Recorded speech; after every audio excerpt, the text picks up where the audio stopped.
A atividade de hoje, que é uma atividade de estudo, obrigado a todos que estão conosco, né, que têm interesse no tema.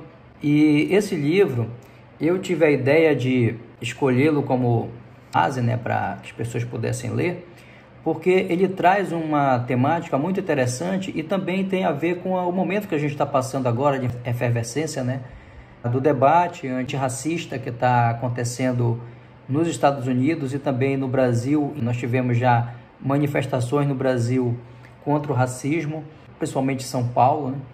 E aí é um tema do momento que a gente precisa conversar a respeito. A minha apresentação, ela não vai seguir ipsiliteris o livro, porque eu quero fazer uma apresentação que possa somar ao texto base, para que a gente possa ter então um anteparo, né? Um anteparo sociológico a respeito do que o professor Silvio que ele traz no livro. Então, no primeiro slide, eu coloquei rapidamente, só para ter uma ideia, né? O Silvio, a primeira formação dele é em Direito, mas ele também é formado em Filosofia.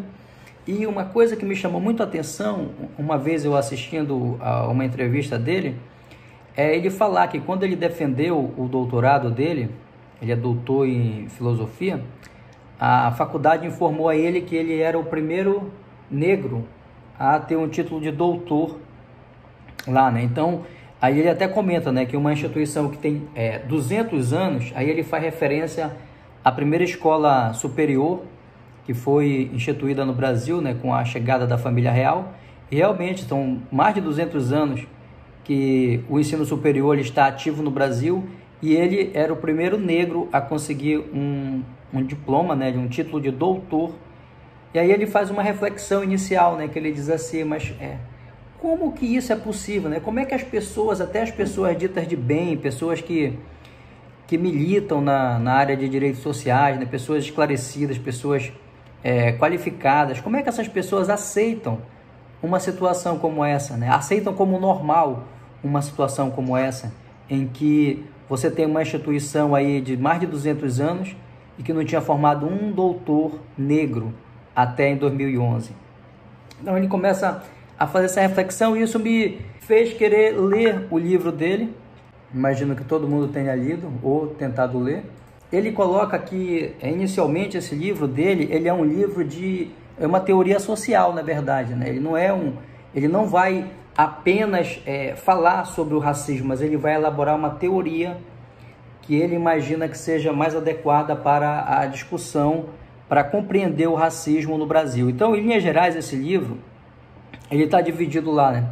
Ele tem racismo e ideologia, racismo e direito, racismo e política e racismo e economia. Então, a concepção que ele trata estrutural é a seguinte: ele trata que a questão do direito, ele tem mecanismos que vão privilegiar ou desfavorecer determinadas classes, e no caso daqui ele vai tratar sobre as raças. Ele diz que existe uma imposição de regras e padrões racistas por parte das instituições que formam a nossa sociedade. E essas instituições, elas estão vinculadas a uma ordem social, né? Elas estão vinculadas ao capitalismo, que é o sistema econômico, e a ordem social que esse sistema mantém, ela é uma ordem que existe muito conflito nela, devido a ter as desigualdades sociais. E essa ordem, então, para ela se manter, ela precisa de um aparato que possa reprimir essas pessoas que estão insatisfeitas.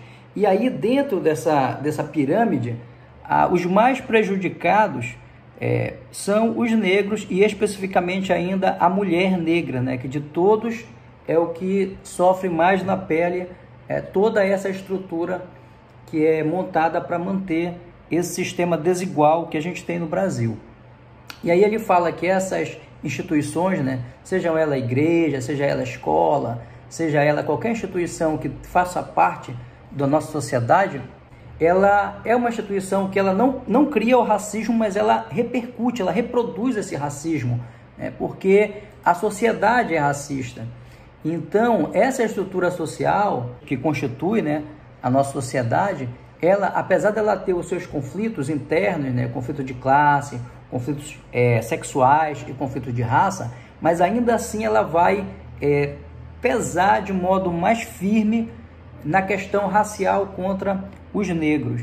E aí ele fala lá em determinado momento, quando ele está expondo essa tese dele, né, essa concepção estrutural, ele fala que as igrejas, as empresas, né, as escolas, essas instituições, elas não têm espaço para tratar, né, para que as pessoas que estão sendo afetadas por essa situação, para que elas possam debater acerca disso, né, debater os motivos que levam a essa correia de transmissão, né, tanto do racismo quanto do sexismo, porque a nossa sociedade ela é formada basicamente nas linhas do racismo e do sexismo, né, com a influência da dominação do masculino. E aí, essas violências elas podem ser explícitas ou, como ele chama lá, com microagressões, que está em torno de piada, né, o silenciamento das pessoas ou o isolamento. E essas instituições, então, igrejas, escolas, né, as próprias empresas, elas vão servir como uma correia de transmissão de privilégios e de violências racistas e sexistas. Então, é muito interessante quando ele traz essa concepção, né, porque ele vai mostrar que o racismo, ele é, na verdade, o normal da sociedade. Ele vai dizer lá que ele tem duas teses, mas tem uma que é central, né, que a sociedade contemporânea ela não pode ser compreendida sem os conceitos de raça e de racismo, e a 2 é de que o significado de raça e de racismo, bem como suas terríveis consequências, exige dos pesquisadores e pesquisadoras um sólido conhecimento de teoria social. E a tese central dele é que o racismo é sempre estrutural, ou seja, de que ele é um elemento que integra a organização econômica e política da sociedade. Né? Então, o racismo ele é normal na sociedade, ele não é uma ocorrência individual. No decorrer do livro ele vai tratar lá o que é racismo individual, né? Quando um cidadão invade uma igreja, ele dá um exemplo, e mata lá meia dúzia de crianças negras, aí é uma prática individual daquele cidadão que foi lá e fez um ato terrorista. Mas ele pode ser institucional, que é quando o Estado permite que milhares de crianças negras morram de fome ou sejam assassinadas por causa da cor da sua pele. E aí, nesse caso, o racismo ele seria institucional. E ele só pode ser aceito pelas pessoas, né, que compõem a sociedade, pelo conjunto das pessoas, tanto faz ser pessoas negras ou pessoas que não são negras, né, ou brancos ou imigrantes não negros. Ele só pode ser aceito por essas pessoas se ele for estrutural, que é a tese que ele levanta, né, que toda a construção dos discursos que nós temos na sociedade, né, a ideia liberal, a constituição do próprio capitalismo em cima de desigualdade, a questão política, a questão econômica, a ideológica também, né? Toda essa questão é que vai culminar com que esse racismo ele não seja apenas nas instituições. Agora, as instituições manifestam o racismo porque a sociedade é racista. Então, uma outra situação aqui que o livro dele traz, né, é que quando é que eles vão... que vai ficar claro isso para esses intelectuais negros, né? Nós temos ali, acho que quem não conhece, mas acho que muita gente conhece aquela obra clássica do Tocqueville, né? Que é o Antigo Regime e a Revolução Francesa. Então você vai ver ali que naquele momento de efervescência da inteligência, né, da intelectualidade, da vontade de se libertar da exploração do trabalho, então as ideias iluministas que permearam toda a Revolução Francesa, elas procuravam colocar uma ideia de igualdade entre as pessoas, e que as pessoas são iguais e que elas deviam ter os mesmos direitos. Então eram ideias muito boas, e essas ideias elas culminaram na Constituição de 1791 da França. Só que detalhe, a França ela tinha as colônias, que ela tinha locais onde ela dominava, né, explorava as pessoas, e um desses locais era o Haiti.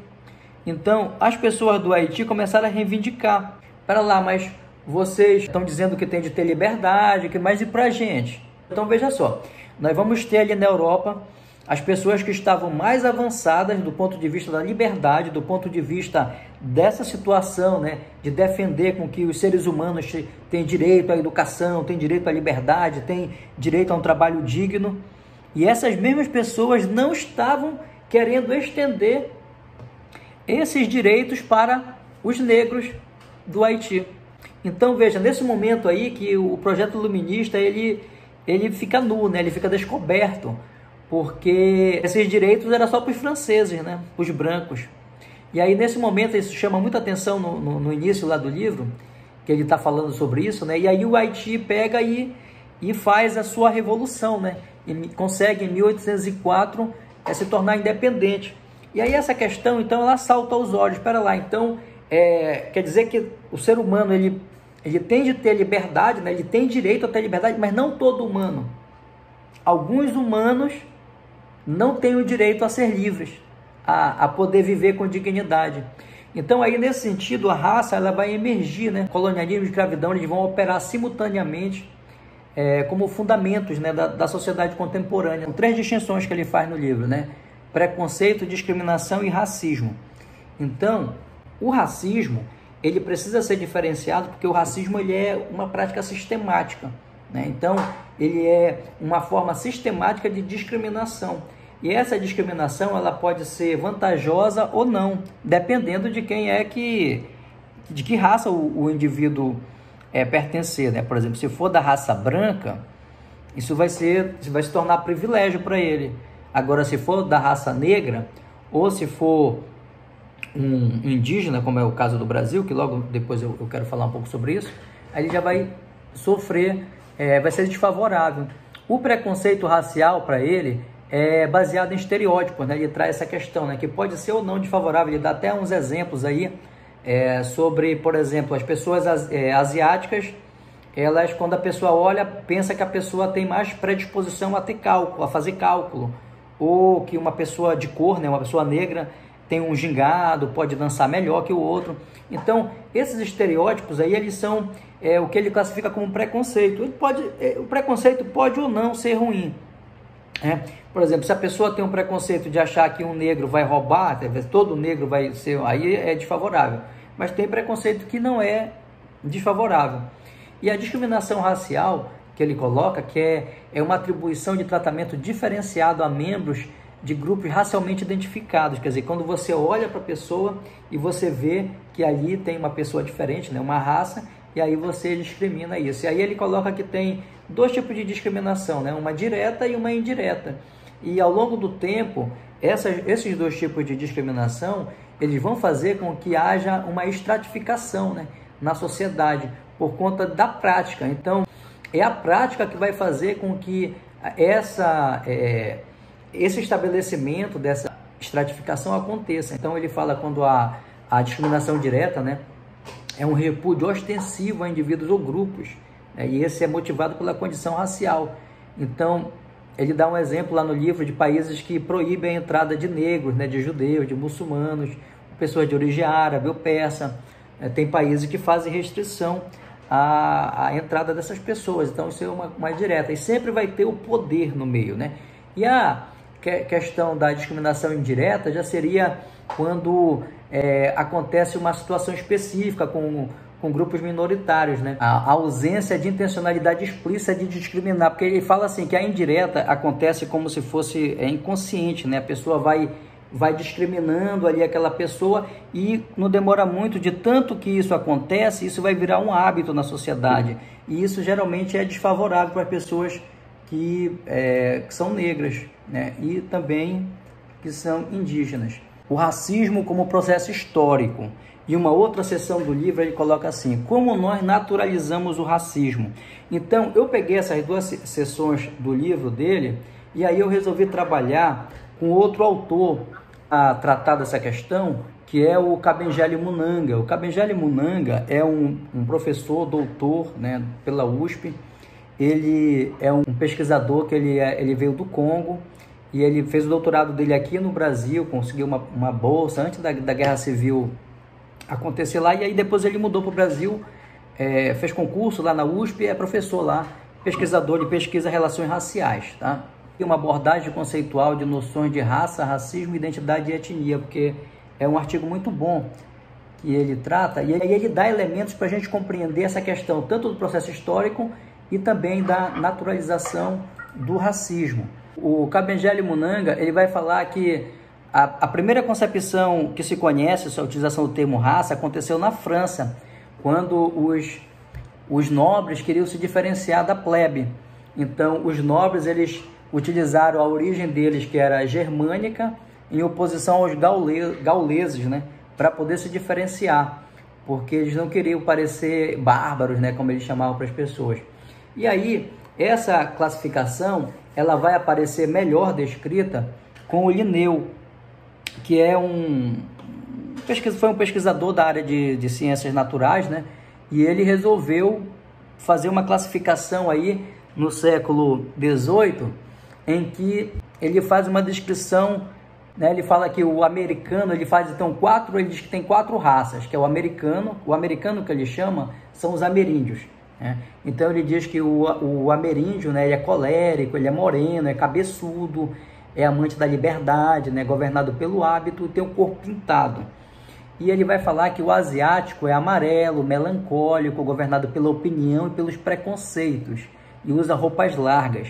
Já o africano é negro, flemático, astucioso, preguiçoso, negligente, governado pela vontade de seus chefes, unta o corpo com óleo ou gordura, sua mulher tem vulva pendente e quando amamenta os seios se tornam moles e alongados. E o quarto é o europeu, branco, sanguíneo, musculoso, engenhoso, inventivo, governado pelas leis, usa roupas apertadas.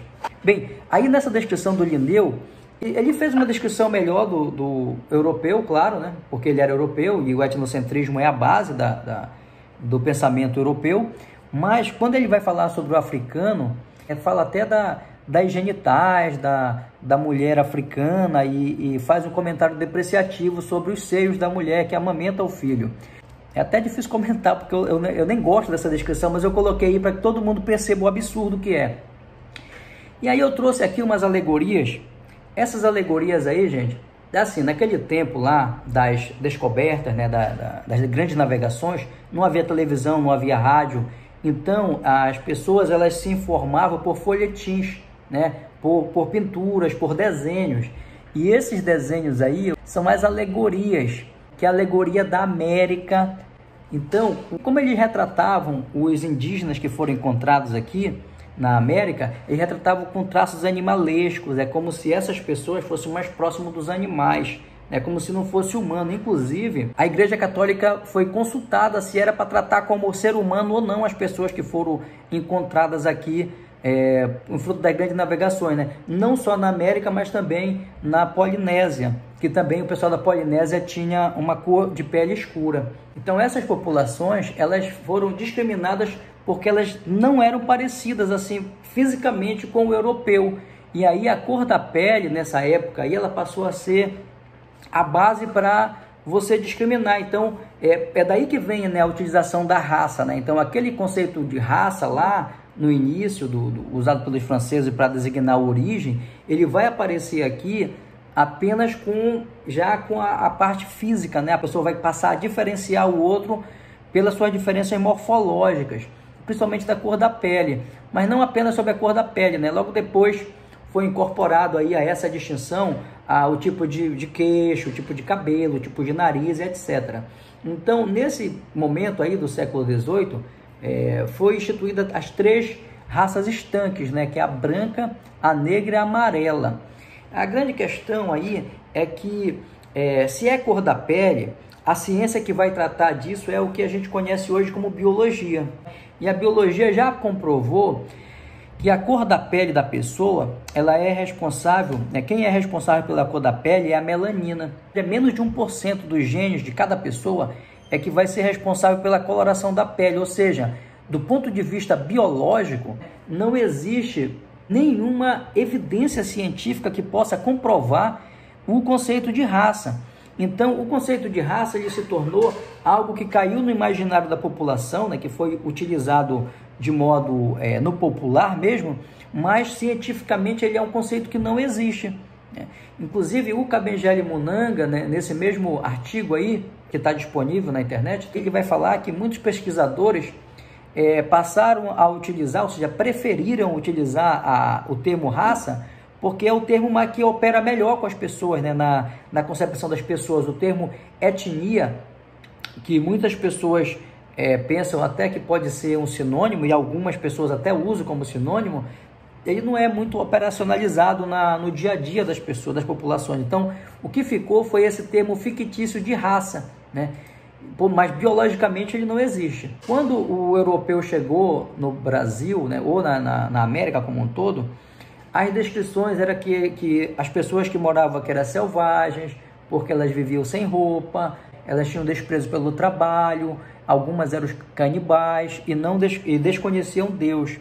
Então essas descrições, elas visavam municiar e criar também uma narrativa de fazer com que essas pessoas pudessem parecer assim com menor valor, né? Que como se fossem pessoas que precisassem de ajuda para se vestir ou para ter uma religião. E tudo isso foi conquistado a partir das benesses da igreja, né? A igreja não apenas incentivava, como ajudava, com recursos mesmo, com que essas pessoas pudessem ser agredidas na sua cultura.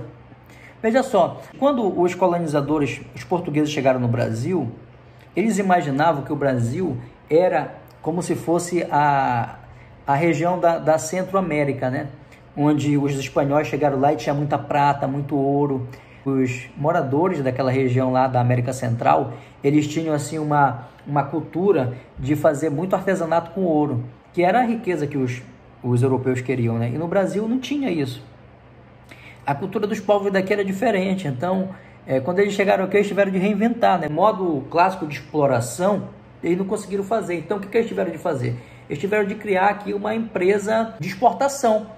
E aí, não tinha mão de obra suficiente para fazer isso do europeu. O que eles fizeram, então? Eles pegaram o indígena para escravizar, né? A escravidão indígena, ela não é muito tratada, né? A gente não vê tanto assim, mas os indígenas, eles sofreram escravidão tanto quanto os negros no Brasil, né? Inclusive, um dos motivos pelos quais eles foram dizimados, né? Porque eles eram inquietos, eles conheciam bem a natureza, né? Conseguiam fugir, e eles também sofreram muito na pele toda essa situação. Isso aqui é a Dum Diversas, que foi uma legislação feita pela Igreja Católica para poder municiar os colonizadores com o peso da lei, né? Dirigida, no caso, ao Dom Afonso V, né, de Portugal, e publicada em 1452 pelo Papa Nicolau V.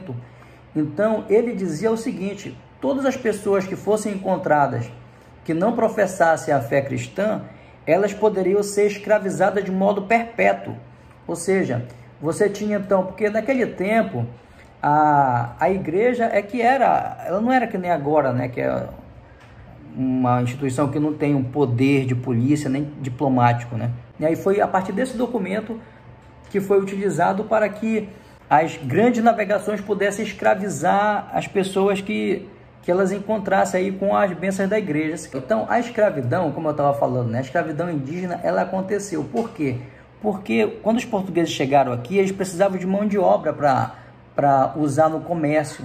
E essa mão de obra, ela foi conseguida a partir de quem morava aqui, porque ainda não estava instituído esse comércio negreiro. Ele veio um pouco depois, né? Porque o primeiro navio negreiro que chegou aqui foi em 1535.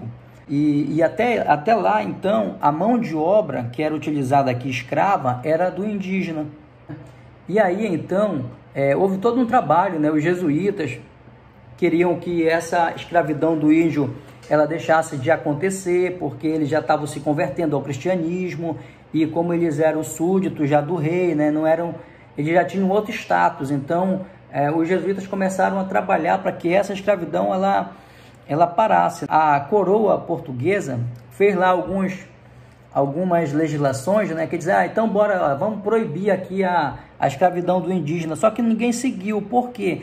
Porque se parasse de escravizar o indígena, a economia açucareira iria parar também. E o lucro sempre foi a base, né, da exploração. Quer dizer, o motivo principal de explorar uma mão de obra era o lucro. Então eles não iam abrir mão disso, porque os jesuítas estava com uma ideia de cunho religioso, né? A economia sempre foi o motor de toda a sociedade, então não funcionou. Os indígenas não deixaram de ser escravizados, de ser utilizados no trabalho compulsório no Brasil, mesmo que tivesse leis, porque é igual aquele ditado, né? Quem é que vigia o vigia? Então, os colonizadores, eles não estavam nem aí, eles invadiam, eles saíam naquelas expedições, e aí quando eles encontravam uma população indígena, eles abriam guerra para capturar nativos, aí eles capturavam e levavam para o trabalho escravo. Então isso aconteceu largamente no Brasil. Eu coloquei aqui um slide assim, a substituição, entre aspas, do trabalho indígena pelo negro escravizado. Então, veja só, o que aconteceu aí? Então, eu trouxe aqui 3 autores, mas eu não vou me deter muito neles não, por causa do tempo. Eu trouxe 3 autores, eu trouxe o Gilberto Freire, né? Que o Gilberto Freire, ele vai dar uma explicação de que o indígena era uma raça mole, uma raça fraca. Então, o negro não, o negro era vigoroso, né? O negro ele tinha um estado assim, físico superior. Então, por esse motivo, era melhor a substituição do trabalho do índio pelo negro, justamente por questões físicas, como se um determinismo biológico estivesse operando ali nesse tipo de análise. Depois, eu trago aqui o Charles Boxer, que ele fala também uma coisa muito interessante, ele vai meio que nessa linha aí, só que ele fala o seguinte, além do ameríndio não estar disposto ao trabalho, né, para o colonizador, ele traz aí uma informação nesse livro dele, que é sobre um experimento bem sucedido de trabalho negro nas ilhas de São Tomé e Príncipe, ali no Golfo da Guiné.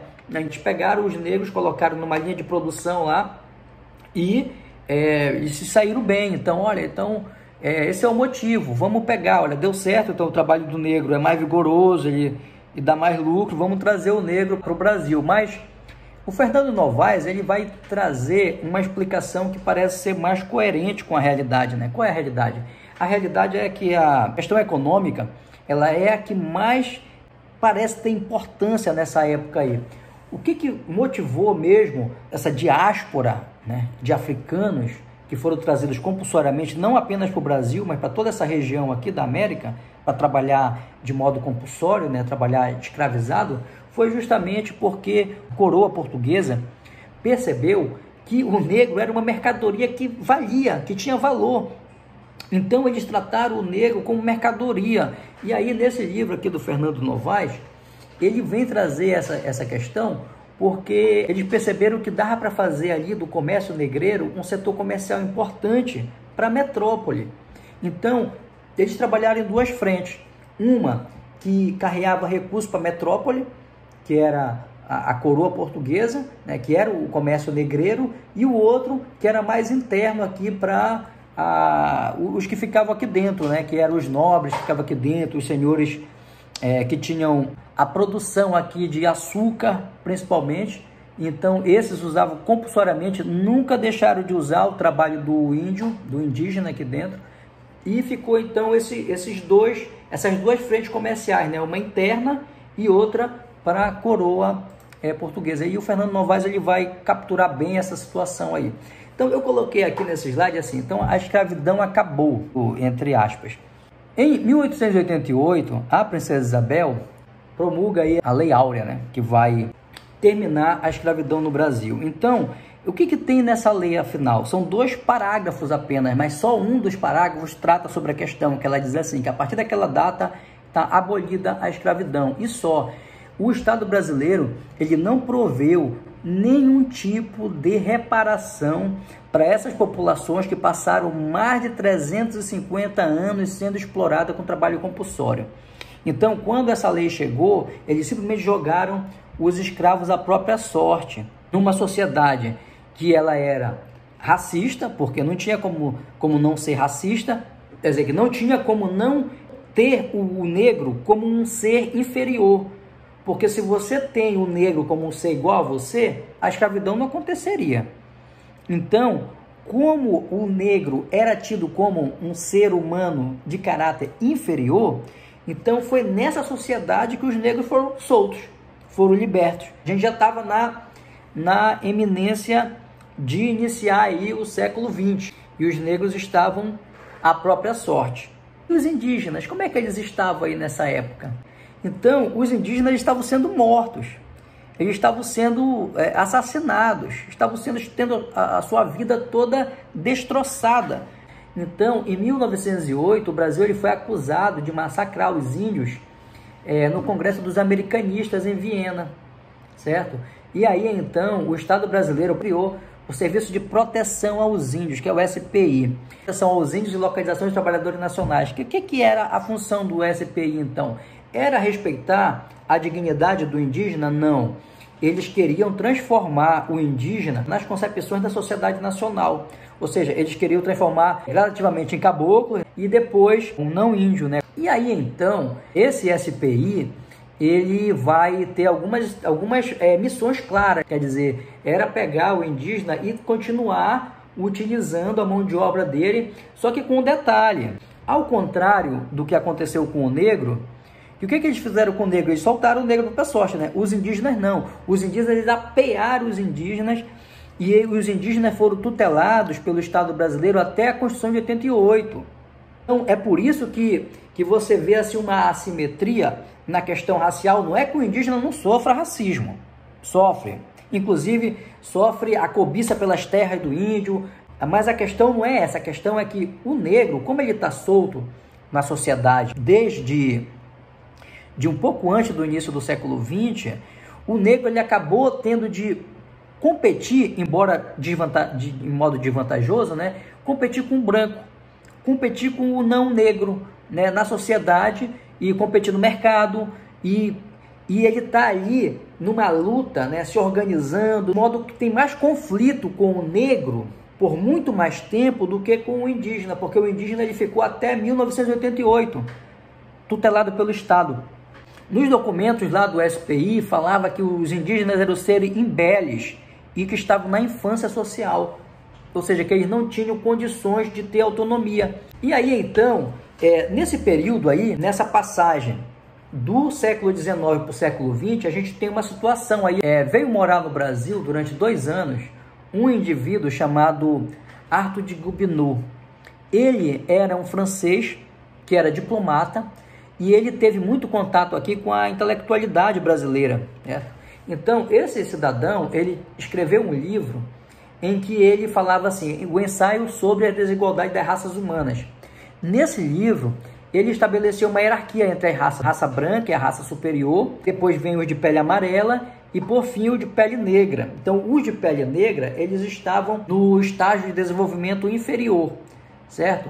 E um outro cidadão que também teve muita influência nas ideias dos intelectuais brasileiros da época foi o Cesare Lombroso, que ele instituiu a antropologia criminal, né? Qual era o Cesare Lombroso? O que ele fez? Ele fez um estudo em penitenciárias, né? Ele ia nas prisões, e evidentemente que se ele ia nas prisões, é claro que a elite não ia estar na prisão. Quem ia estar na prisão era gente imigrante, né? Era gente ex-escravo. Ele concluiu, fazendo uma medição de crânio dos detentos, de que existia um tipo de anatomia que fazia com que a pessoa tivesse propensão a cometer crime. E qual era esse tipo de anatomia? O de pessoa de pele negra. Então, ele nessa antropologia criminal, ele vai concluir lá cientificamente, e o Silvio Almeida, ele trata no livro dele, assim, que a ciência, ela tem um poder de produzir um discurso de autoridade, que poucas pessoas têm condição de contestar. E isso aconteceu, porque esses intelectuais, eles tinham feito a ciência, né? Então, o discurso deles era discurso verdadeiro, quer dizer, aquela ciência que tinha sido produzida, eu não pensava que era racista, né? Não, era uma expressão da verdade. Então, as pessoas da sociedade brasileira tiveram aquilo como verdade. As pessoas que liam, né? As pessoas que tinham acesso à informação. Então, ele dizia que a miscigenação ela levaria ao colapso da civilização.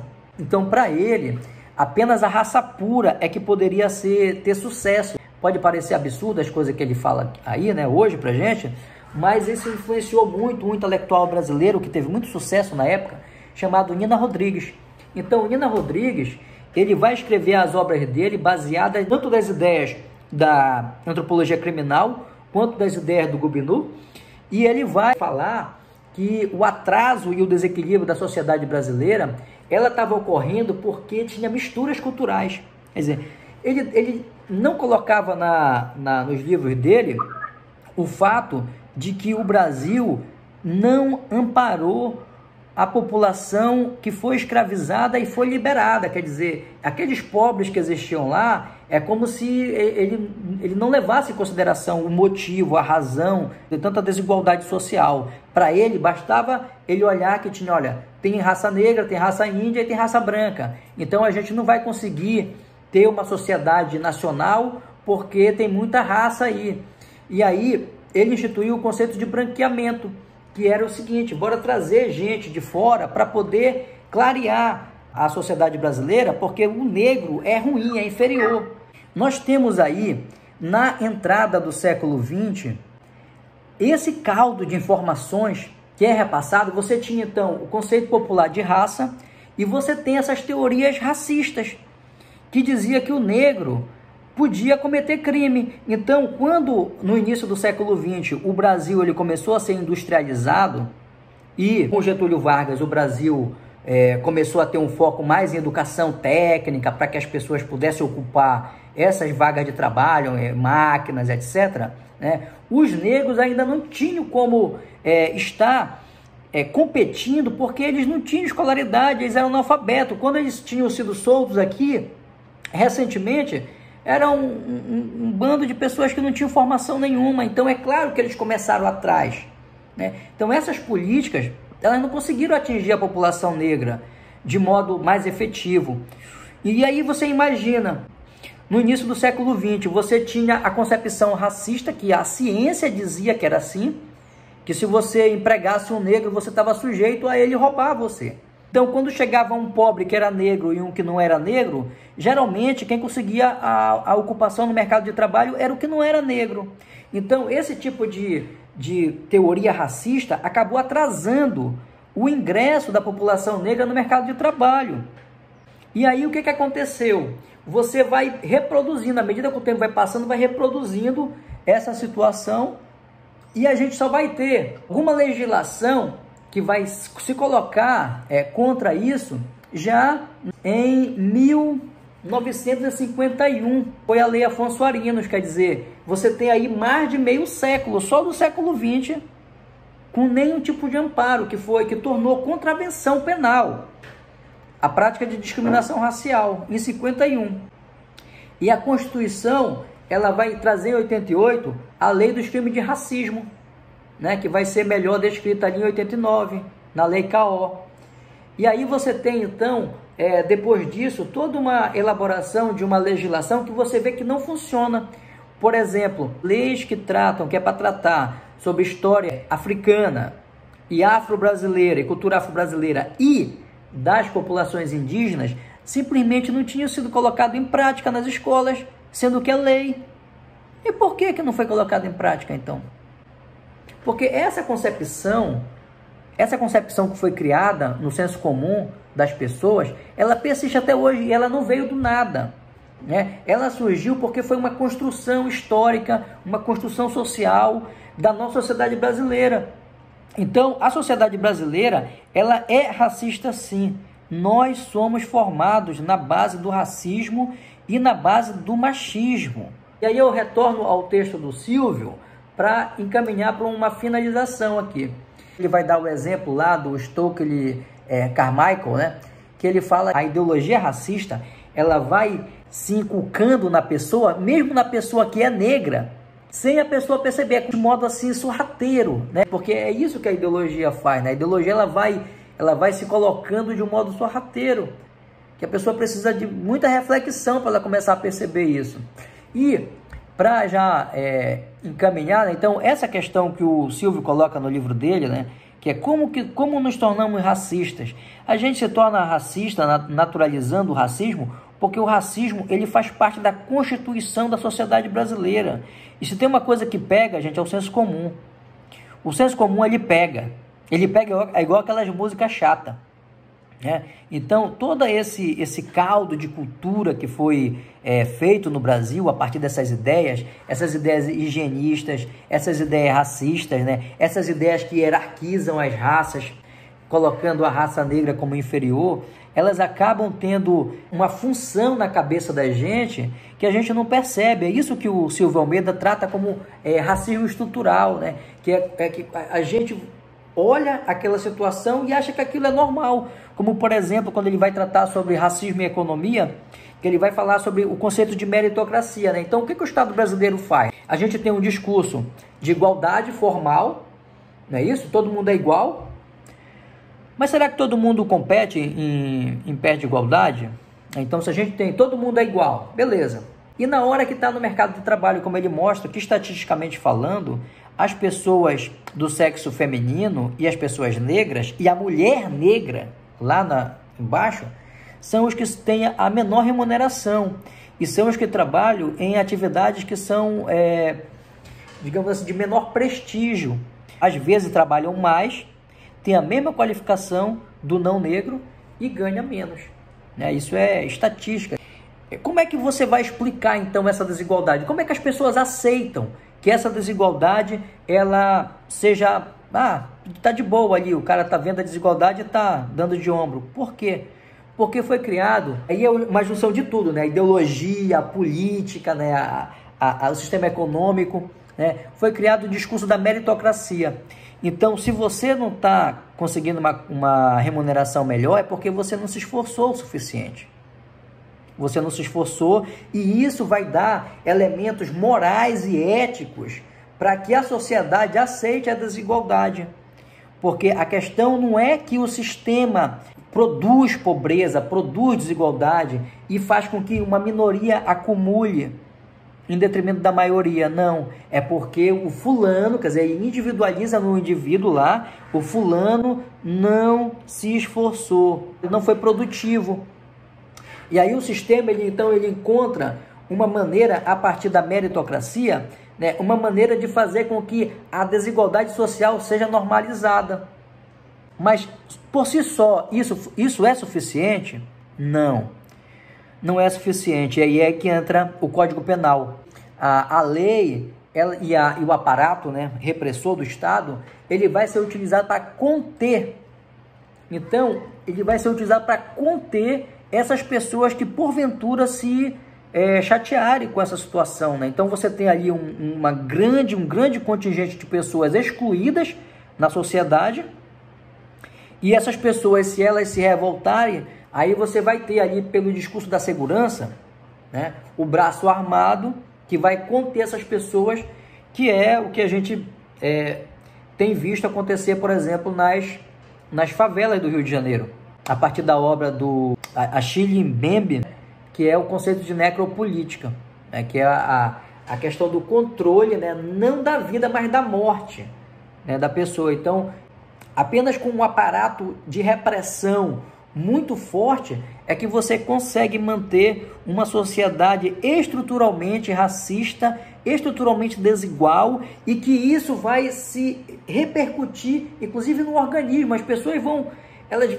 a maioria das pessoas vai achar isso normal, toda essa construção, porque isso faz parte da própria constituição, da maneira de ser da pessoa que vive aqui nessa sociedade. Então, em linhas gerais, era isso que eu queria trazer nesse primeiro momento. E aí eu quero abrir agora para a participação de vocês.